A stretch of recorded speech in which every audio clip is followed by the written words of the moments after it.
तुम्हाला सुद्धा सायनुसायटिसचा त्रास होत आहे का? सायनुसायटिस या शब्दामध्ये जे दोन महत्वाचे शब्द आलेले आहेत ते म्हणजे सायनस आणि आयटिस. सायनस म्हणजे कॅव्हिटी आणि आयटिस म्हणजे सूज. जेव्हा आपल्या सायनसेस मध्ये सूज आलेली असते, इन्फ्लामेशन आलेलं असतं, तेव्हाच आपल्याला सायनुसायटिसचा त्रास होत असतो. आणि हा असा त्रास आहे की रासायनिक औषधं घेतल्यावर एक दिवस तर बरं वाटतं, पण दुसऱ्या दिवशी लगेच परत त्रास व्हायला लागतो.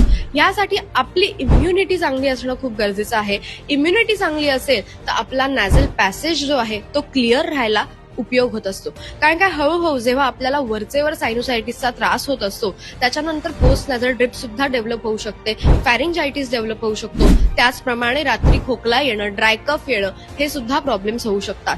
त्याचबरोबर स्नोरिंग सुद्धा होऊ शकतो.